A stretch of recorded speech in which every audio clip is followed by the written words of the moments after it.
الحمد للہ رب العالمین والعاقبۃ المتقین والصلاۃ والسلام علی سید الانبیاء والمرسلین یا رحمۃ للعاشقین مراد المشتاقین محب الفقراء والغرباء والمساکین وعلی آلہ وصحابہ اجمعین، اما بعد، فاعوذ باللہ من الشیطان الرجیم، بسم اللہ الرحمن الرحیم۔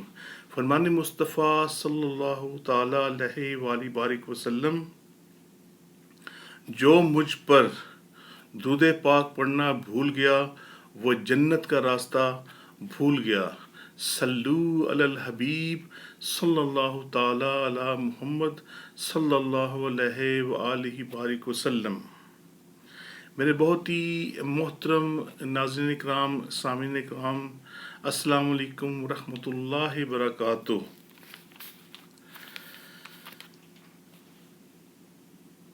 اللہ تعالیٰ نے ہمیں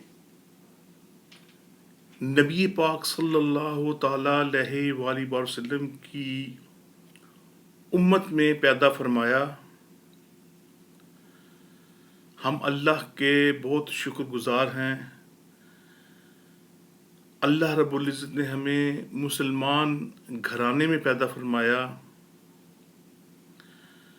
پھر اس کے علاوہ اللہ رب العزت نے اپنا پیارا محبوب ہمیں عطا فرمایا، جس نے ہمیں زندگی میں ہر مشکل کی، ہر تکلیف کی، ہونے والی مشکل کو آسان بنانے کے لیے نبی پاک صلی اللہ تعالیٰ علیہ وسلم نے ہمیں راستہ بتایا۔ اس کے ساتھ ساتھ نبی پاک صلی اللہ تعالیٰ علیہ وسلم نے بھی چند باتیں ایسی ہمیں ارشاد فرمائیں کہ جس کے بغیر ہم کامل مسلمان نہیں ہو سکتے۔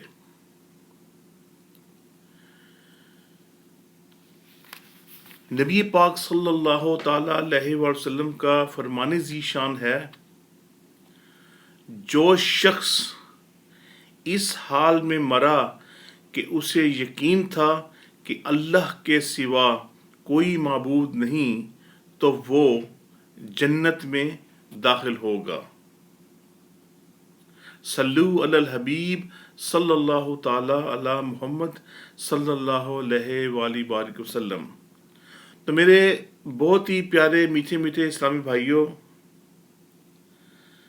اب نبی پاک صلی اللہ تعالیٰ علیہ وسلم نے ہمیں یہ ارشاد فرمایا کہ ہمیں ہر حال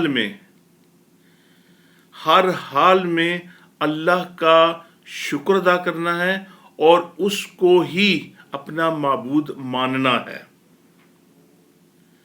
اگر ہم نے اللہ رب العزت کو اپنا معبود مانا تو وہ ہمیں جنت میں داخل کرے گا۔ ہمیں سچا عاشق رسول ہونے کے ساتھ ساتھ نبی پاک صلی اللہ علیہ وسلم نے جو تعلیمات دیں کہ اللہ رب العزت پر ہمیں اپنا کامل یقین ہونا چاہیے کہ یہ دنیا جو چل رہی ہے، دنیا کا جو نظام چل رہا ہے، اس کو چلانے والا کون ہے؟ وہ اللہ رب العزت کی ذات پاک ہے، اور اس کے بغیر، اس کے کہے بغیر کوئی ایک چیز بھی اپنی جگہ سے ہل نہیں سکتی۔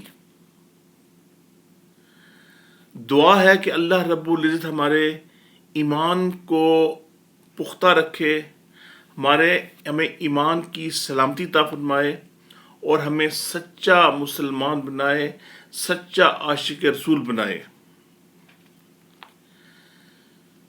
اب نبی پاک صلی اللہ تعالیٰ علیہ وسلم نے ارشاد فرمایا کہ جس شخص کا یہ کامل یقین ہے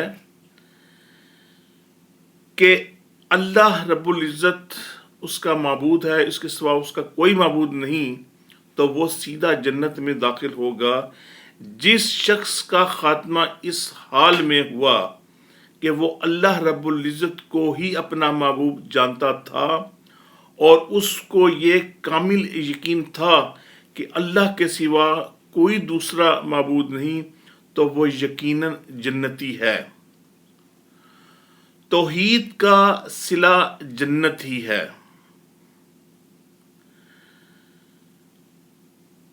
حدیث پاک میں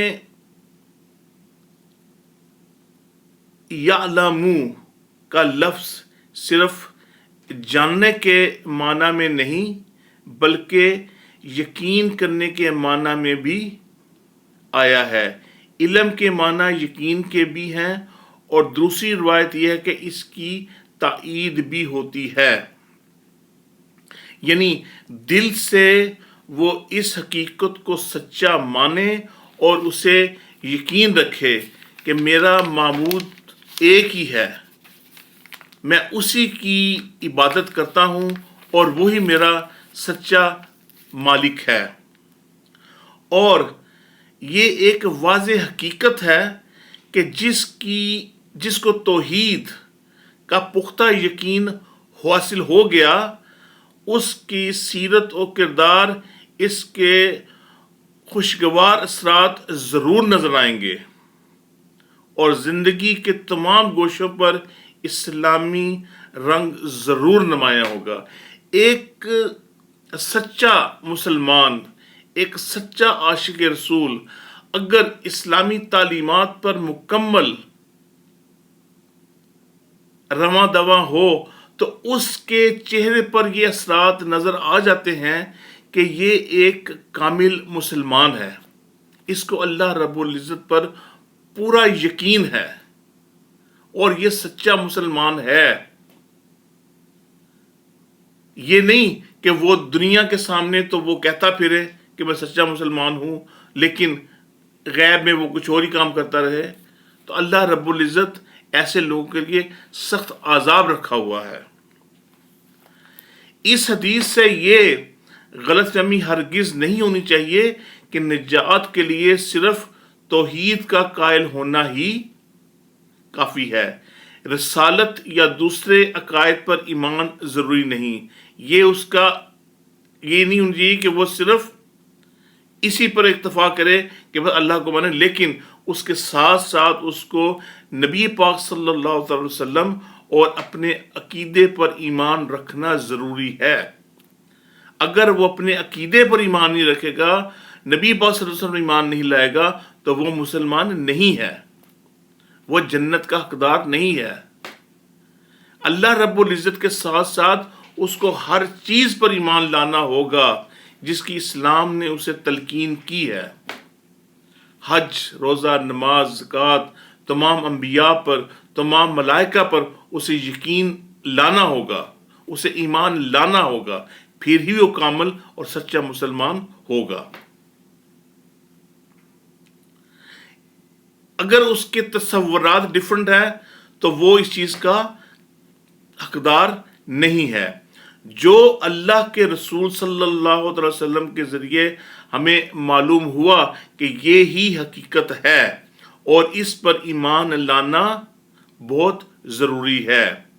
جو شخص رسول اللہ صلی اللہ تعالی علیہ وسلم اور نبی پاک صلی اللہ تعالی وسلم کی تعلیمات پر ایمان نہیں لاتا تو وہ توحید کے صحیح اور مقبول فہم پر ایمان کیسے لا سکتا ہے؟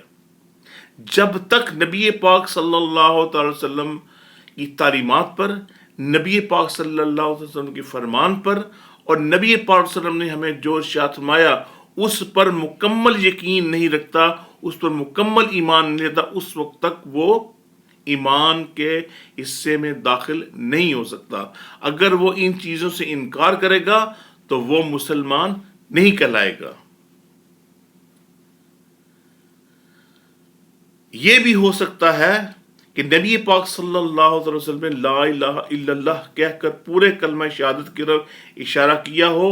اس کی تائید صحیح مسلم کی ایک اور روایت میں ہوتی ہے کہ حضرت عبادہ رضی اللہ تعالی عنہ نے فرماتے ہیں کہ نبی پاک صلی اللہ علیہ وسلم کو یہ فرماتے سنا کہ جو شخص اس کی شہادت دے کہ اللہ کے سوا کوئی معبود نہیں اور محمد صلی اللہ تعالی علیہ وسلم اللہ کے رسول ہیں، اس پر اللہ جہنم کی آگ حرام کر دیتا ہے۔ اب میرے پیارے پیارے میٹھے اسلام بھائیوں، اب دیکھیں اللہ رب العزت نے اپنی حقانیت کو منوانا ہے۔ لا الہ الا اللہ، لا الہ الا اللہ، یہ اللہ رب العزت کی حقانیت ہے۔ لیکن جب محمد رسول اللہ صلی اللہ تعالی وسلم ہم کہیں گے، اس وقت تک ہم کامل مسلمان بن جائیں گے۔ ہم اللہ رب العزت کے ساتھ ساتھ نبی پاک صلی اللہ تعالی علیہ وسلم پر بھی ایمان لائیں گے کہ نبی پاک صلی اللہ تعالی وسلم اللہ کے رسول ہیں۔ تو اللہ رب العزت اس مسلمان پر جو سچے دل سے یہ کرنا پڑتا ہے، اس پر جہنم کی آگ حرام کر دیتا ہے۔ اب اس سے بڑی بات اور کیا ہو سکتی ہے؟ اللہ رب العزت ہمیں سچا عاشق رسول، سچا مسلمان اور اپنے اللہ رب العزت پر ایمان لانے والا بنائے اور ہر برے کام سے بچائے۔ اللہ رب العزت ہمیں سچا مسلمان اور ہماری ایمان کی سلامتی عطا فرمائے۔ ہم ایسی غلط دوسری باتیں ہمارے ذہن میں آئیں ہی نہیں۔ اسی لیے کہتے ہیں کہ اللہ رب العزت ہمیں ایسی موت عطا فرمائے جو ایمان کی سلامتی والی ہو، اور ایسے دنیا میں ایسے لوگوں کے ساتھ ہمارا اتنا بیٹھنا ہو جو اللہ کے ولی ہوں، اللہ کے لوگ ہوں، اللہ کے نیک بندے ہوں۔ اسی لیے کہتے ہیں کہ نیک بندوں کی صحبت میں بیٹھو تو نیک بن جاؤ گے۔ اللہ رب العزت ہمیں برے کاموں سے، برے لوگوں سے دور رکھے اور نیک لوگوں میں، نیک بندوں میں بیٹھنے کی توفیق عطا فرمائے۔ وآخر دعوانا ان الحمد للہ رب العالمین۔